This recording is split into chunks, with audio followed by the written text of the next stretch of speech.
합니다. 아멘. 날씨가 많이 춥습니다. 그렇죠? 우리 가능하시면 손을 잡으실 수 있는 분이면 손을 잡으면서 몸도 마음도 따뜻하세요. 이렇게 축복해 주시면 좋겠습니다. 한 주간 건강하시기를 바랍니다. 네, 몸과 마음 모두 영혼까지 따뜻한 한 주를 보내시기를 축복합니다.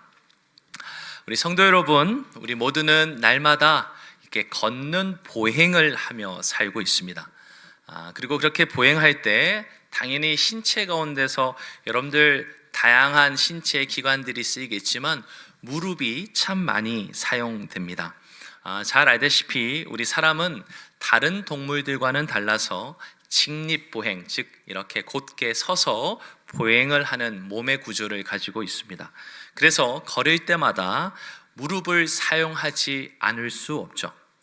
특히 걷는 보행은 무릎을 중심으로 그 주변에 있는 여러 관절, 근육들, 또 심지어는 우리 여기 골반이나 고관절, 발목까지 다양한 그 기관들, 여러 관절들이 함께 조화롭게 움직이는 동작입니다.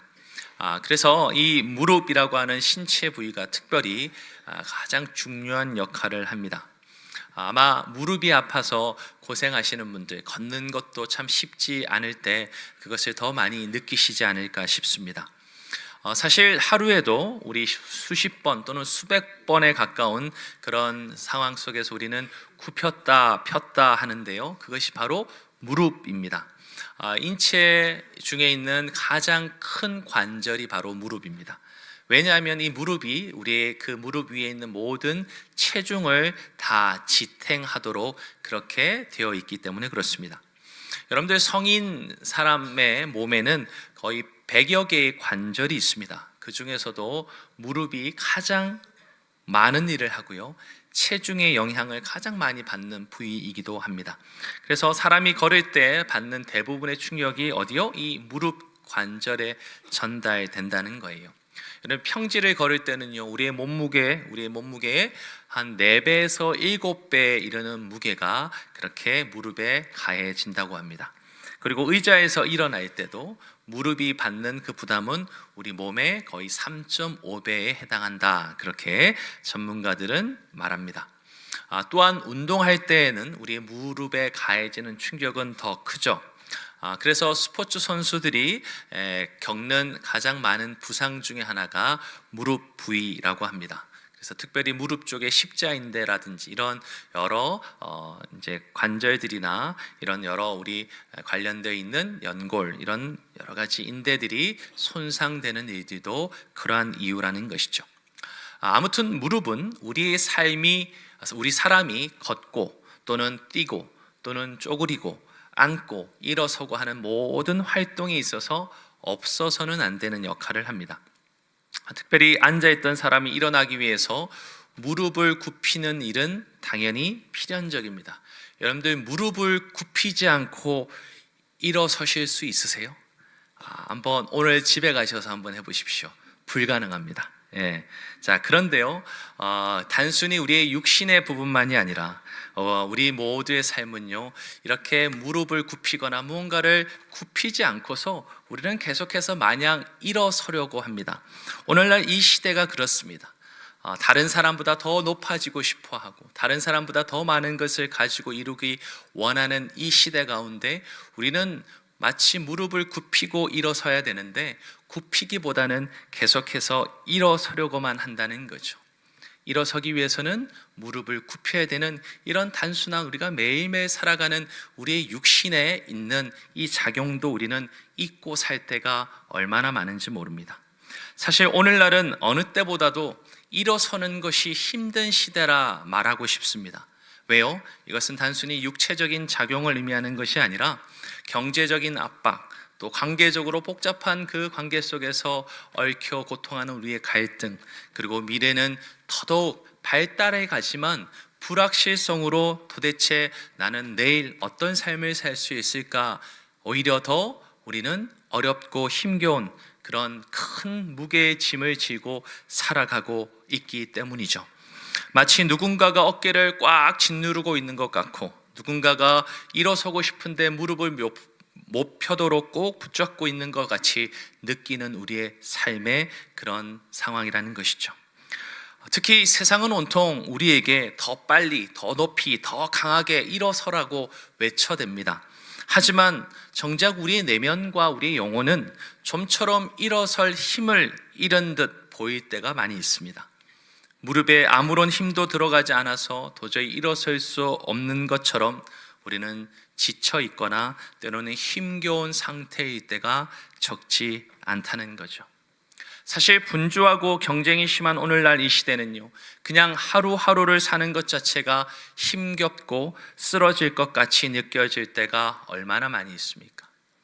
특히 눈 깜짝할 사이에 수많은 것들이 변화되어 버립니다. 동시에 지루한 것 자체는 극도로 싫어하는 이 시대가 바로 우리가 살고 있는 오늘날의 모습이지 않습니까? 그래서 이 현대 사회를 사는 모든 사람들은 쉴 틈 없이 아주 바쁘게 살아갑니다. 힘겨운 수고와 열심으로 자기 자신을 채우려고 아등바등합니다. 또한 숱한 유혹들 가운데서 자신의 참모습을 찾아가는 것조차 쉽지 않죠. 특히 손살같이 변하는 이 시대의 속도를 따라가기란 좀처럼 버거운 것이 아닙니다. 그러다 보니 사람들은 점점 방전되고 맙니다. 그리스도인 또한 결코 예외이지 않습니다. 아니, 어쩌면 세상을 살아가는 사람들보다 세상이라고 하는 이 땅의 나라와 또 하나님 나라라고 하는 이 두 나라에 모두 속한 채로 더 많은 역할을 하며 살아야 하는 우리 그리스도인들은 더 쉽게 방전되고 말 수도 있습니다. 사실 오늘 본문을 보시면 예수님은 쉴 틈 없이 사역을 해오셨습니다. 우리가 지난주일 설교 본문에서도 보았듯이 예수님께서는 수많은 병든 자들, 또 귀신 들린 자들을 고치시고 치유해 주셨죠. 그뿐만 아니라 주님께서는 하나님의 말씀을 가르치고 전도하는 일에도 열심이셨습니다.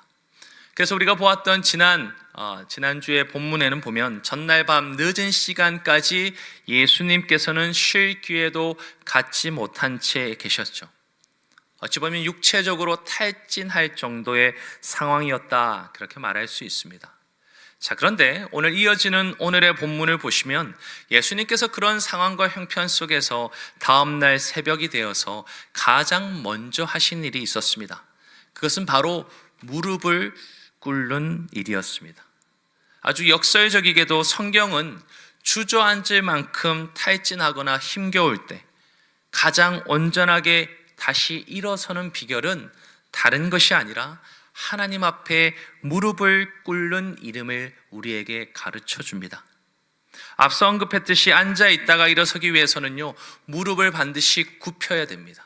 그리고 그것을 펴는 작용이 있어야 우리는 일어설 수 있는데요, 마치 그것처럼 예수님은 그렇게 방전된 듯 탈진된 듯 힘들고 어려운 상황 속에서도 다시 일어서 하나님 앞에 그 주신 사명의 길을 살아가는 그 걸음에 있어서 그분은 바로 무릎을 꿇는 기도를 가장 앞자리에 두셨다는 거예요.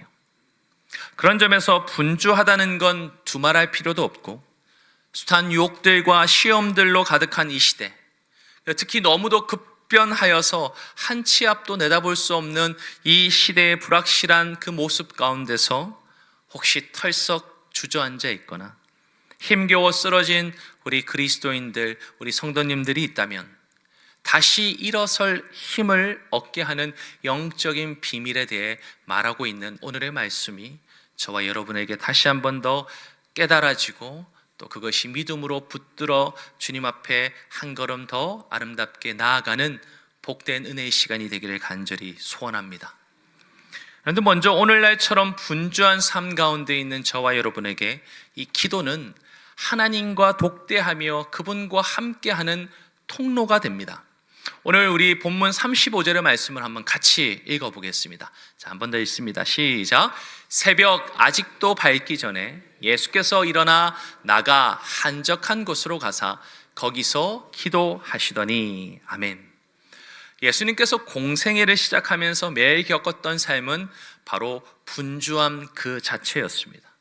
눈, 코, 뜰 새 없이 수많은 사람들이 예수님을 찾아왔습니다. 그리고 도움을 구했습니다. 병든 자들도, 귀신 들린 자들도 예수님을 쫓아왔습니다. 하지만 예수님은 그 분주함에 매몰되지 않으셨습니다. 아니, 오히려 분주하면 분주할수록 오늘 이 말씀처럼 한적한 곳을 향해 찾아가셨습니다. 자, 여기서 오늘 본문에 한적한 곳이라고 되어 있는 이 단어는요, 번역은 그렇게 있지만 그냥 사람이 없이 고요한 곳, 그런 뜻을 말하는 단어가 아닙니다. 원문상 헬라어인 에레모스라고 하는 단어는 정확히 말하면 광야라고 하는 뜻을 가진 단어입니다. 그러니까 예수님께서는 사람 없이 조용한 곳에 가셨다는 뜻이 아니라 광야, 어찌 보면 척박하고 고독한 땅인 그곳에 예수님은 스스로 찾아가셨던 것이죠. 여러분들, 이 광야라고 하는 단어를 들으니까 어떤 게 떠오르십니까? 우리 마가복음 1장 12절에 보면 예수님이 세례를 받으시고 나서 성령이 몰아가셔서 어디로 가셨다고 우리가 들었습니까? 광야로 가지 않았습니까? 12절 말씀 한번 보여주시죠.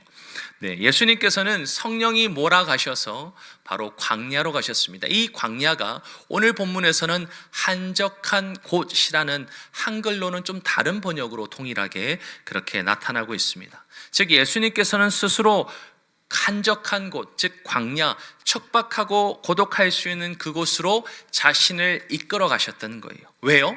왜 그렇게 하신 거죠?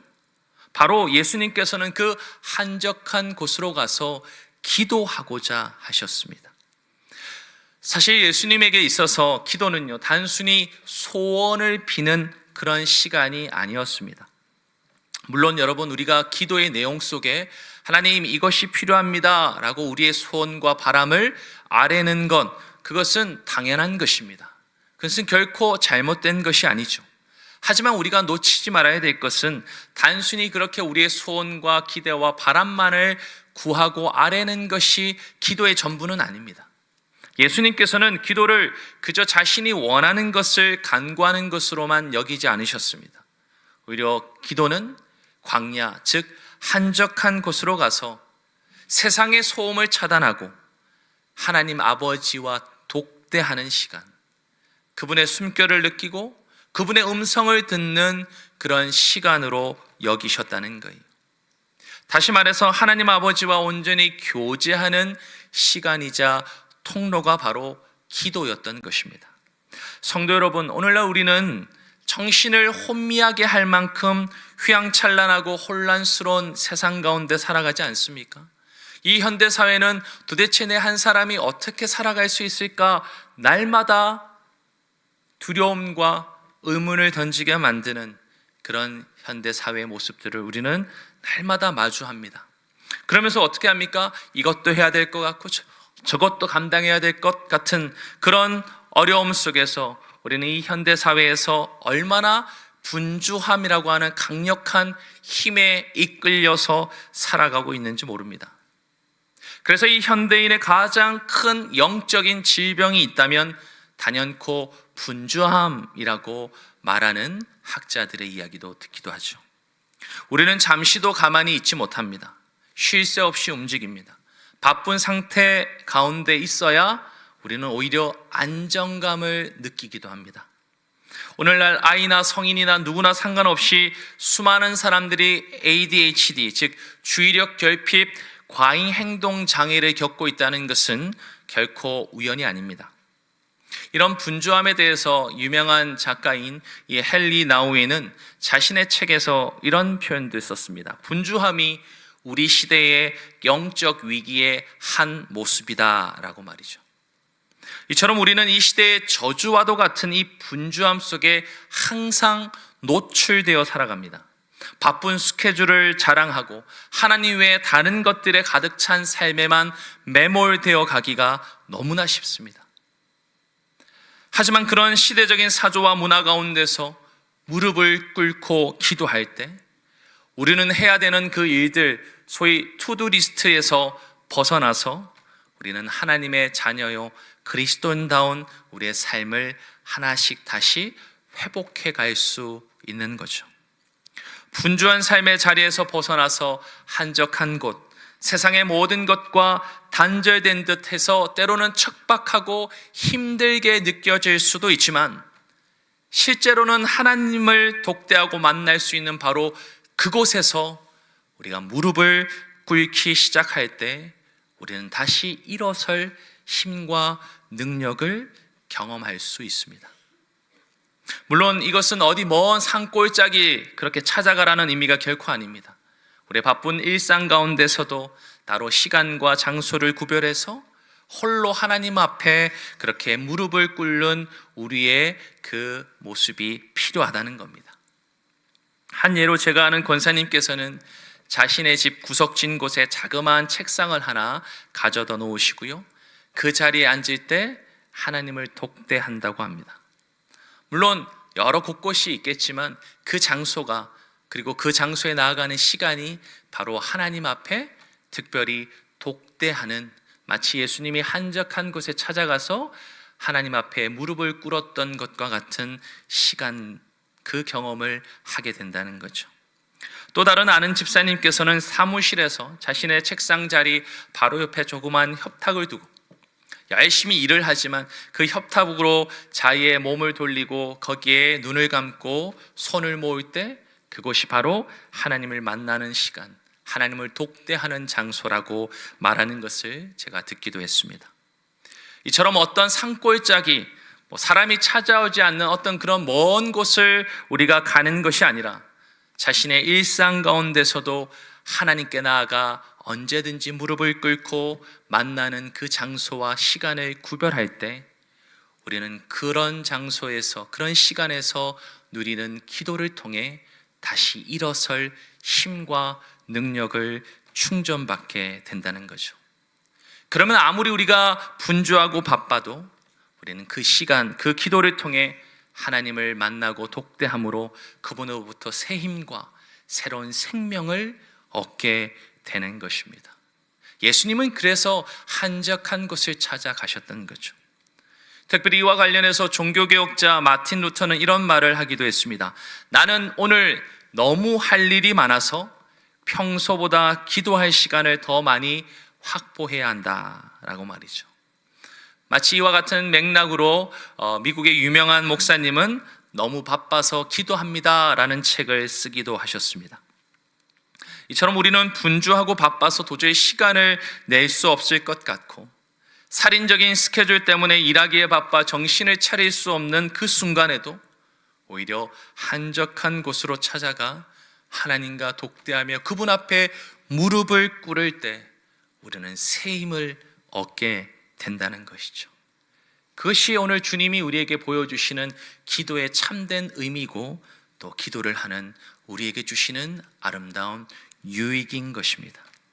그래서 저도 잠에서 깨어서 새벽에 이 기도 자리에 나오는 것, 또 잠들기 전에 서재에서 누구도 방해받지 않고 나만의 시간을 만들어서 하나님 앞에 기도하는 일에 집중하고자 하는 것도 저의 나름대로의 저의 모습인 거죠. 그렇게 우리 각자는요, 하나님 앞에 무릎을 꿇고 기도하는, 독대하며 그분 앞에 한적한 그 곳으로 나아가 만나는 우리의 시간과 장소가 반드시 필요한 것입니다. 따라서 사랑하는 우리 성도 여러분, 우리가 하나님 앞에 무릎을 꿇을 때 우리의 일상은 분주할 수 있고, 이 문화조차도 우리를 그렇게 몰아간다 하더라도 그 분주함은 어느새 잠잠해질 줄 믿습니다. 그리고 우리가 혹 털썩 주저앉아 있는 그 자리에서 주님은 그 주님을 독대하고 만나는 기도를 통해 우리를 다시 일으켜 세워주실 줄 믿습니다. 한편 여러분, 두 번째로 오늘날처럼 유혹과 시험이 가득한 시대 가운데 이 기도는 우리의 사명을 따라가도록 능력을 제공해 줍니다. 오늘 본문 36절과 37절의 말씀을 우리 한번 같이 읽어보겠습니다. 시작. 시몬과 및 그와 함께 있는 자들이 예수의 뒤를 따라가 만나서 이르되 모든 사람이 주를 찾나이다. 아멘. 자, 오늘 시몬 베드로와 제자들이 지금 기도하러 가신 예수님을 찾아왔습니다. 뒤쫓아왔던 거죠. 그리고 뭐라고 말합니까? 모든 사람이 주를 찾나이다.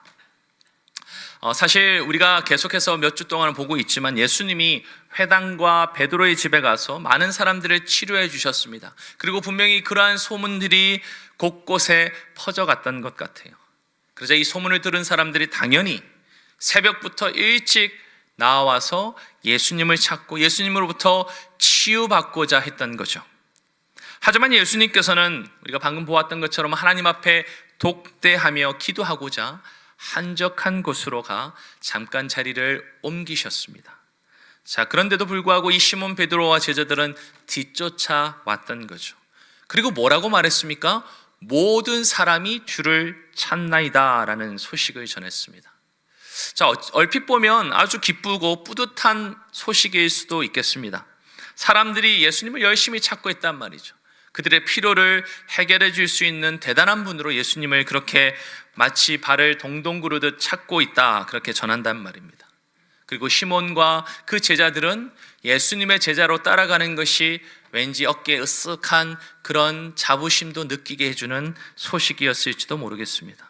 자, 그렇게 예수님의 인기가 절정에 달랐고 사람들은 환호하고 예수님을 향한 뜨거운 인기로 말미암아 왠지 뿌듯한 느낌을 느낄 수 있는 상황이었죠. 그런데 이것은 마치 동전의 양면처럼 영적으로 보면 아주 거대한 유혹이자 시험이었습니다. 사람들의 기대에 부응하고 그 자리에 안주하며 그 치유하는 일에만 예수님이 열심을 다한다면 그것은 원래 하나님이 부르셨던 사명과는 멀어지는 유혹일 수 있었다는 거예요. 그러면 예수님께서는 이미 광야에서 이 같은 유혹을 받으셨습니다. 우리 마가복음 1장 앞부분에서는 13절에 보면 예수님께서 광야에서 사탄에게 시험을 받으셨다라는 말로 아주 간결하게 적혀 있지만 그것을 좀 더 자세히 표현하고 있는 마태복음이나 또 누가복음을 보시게 되면 사탄이 세 가지의 유혹을 예수님께 시험으로 내어놓지 않습니까? 그 중에 하나가 사탄이 자기에게 절하면 모든 권세와 영광을 내가 너에게 다 줄게, 천하 만국을 너에게 줄게 라고 그렇게 유혹하기까지 했습니다. 하지만 예수님께서는 그 유혹을 당당히 이기셨죠. 그리고 오늘 본문에서도 기도를 마치신 예수님께서는 광야에서의 유혹에 버금가는 제자들의 소식을 듣고서도 단호히 거절하며 이렇게 말씀하셨습니다. 오늘 본문의 38절인데요. 우리 한번 같이 읽겠습니다. 시작. 이르시되 우리가 다른 가까운 마을들로 가자. 거기서도 전도하리니 내가 이를 위하여 왔노라 하시고. 아멘. 예수님은 자신을 그렇게 열광적으로 찾는 사람들이 사실은 자신의 필요를 체험받고자 예수님을 따른다는 것을 너무나 잘 아셨습니다.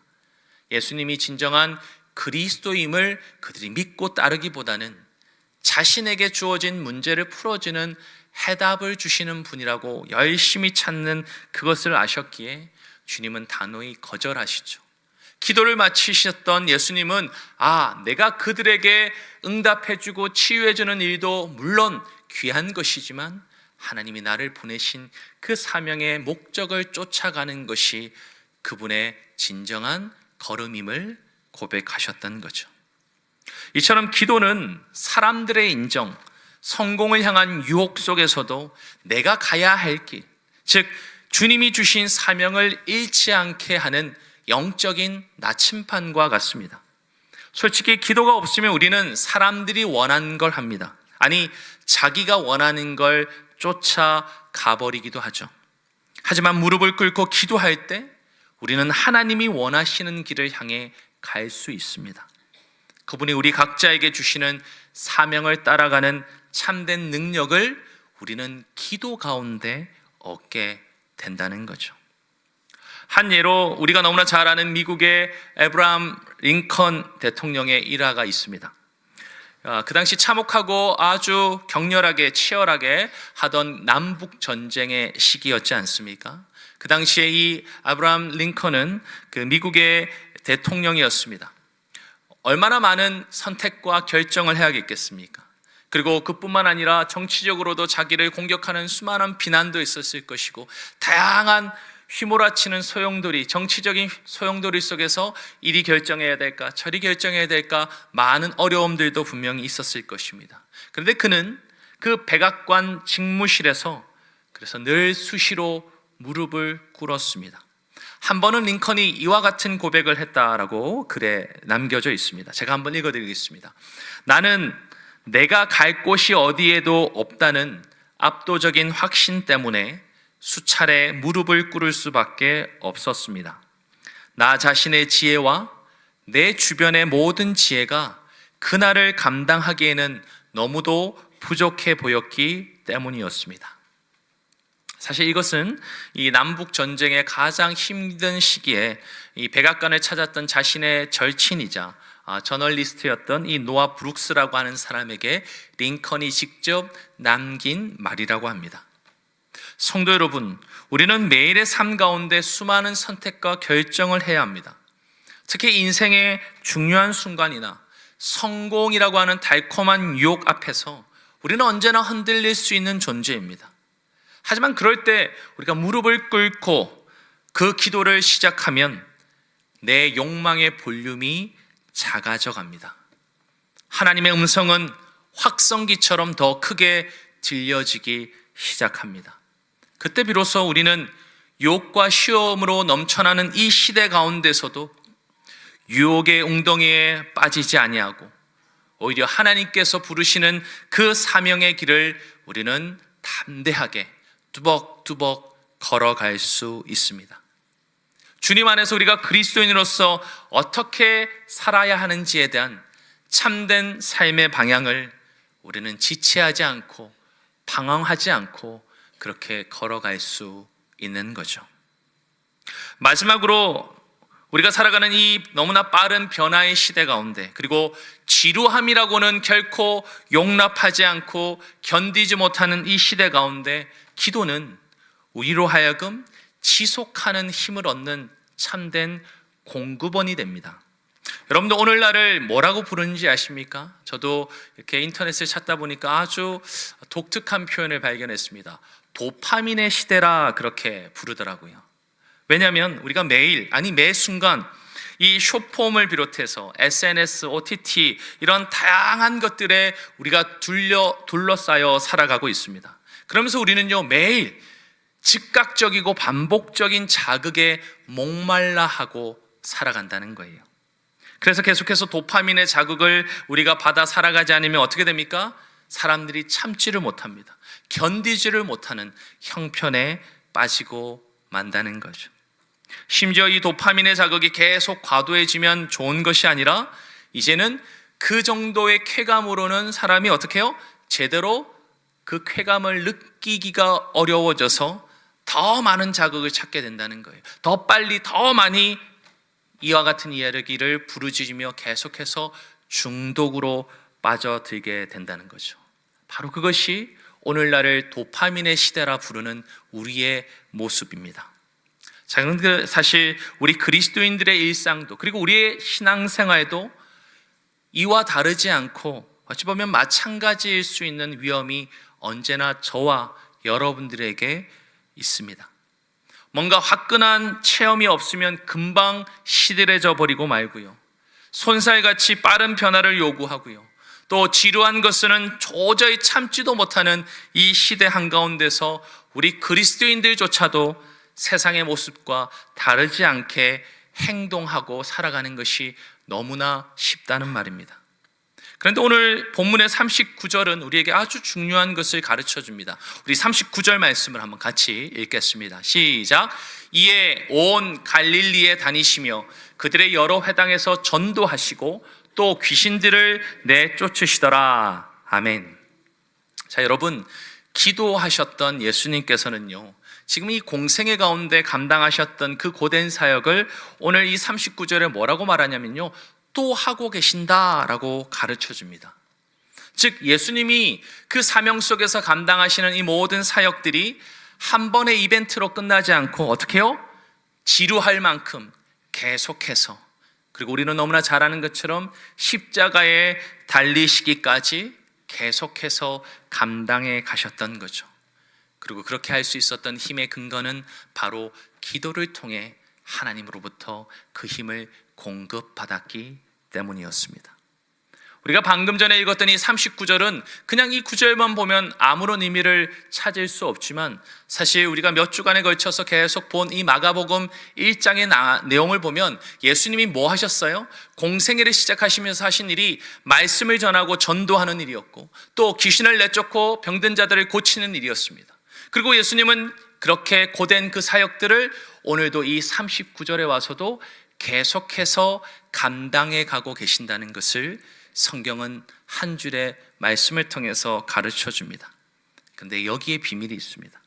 여러분, 말씀을 가르치시고 각종 병든 자들을 고치시고 많은 귀신들을 내쫓으시는 이 기적을 행하셨던 예수님께서는 여전히 계속해서 온 갈릴리를 다니시며 말씀을 가르치고 전도하며 귀신을 내쫓는 치유의 사역을 하셨다는 겁니다.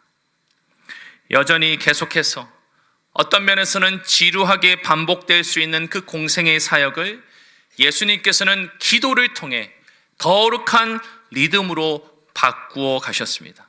그게 바로 예수님께서 기도 가운데 얻으셨던 지속하는 힘이었다는 거예요. 그런 점에서 여러분, 유진 피터슨 목사님께서 자신의 책 한 길 가는 순례자라고 하는 책에서 이런 표현을 했습니다. 제가 한번 읽어드리겠습니다.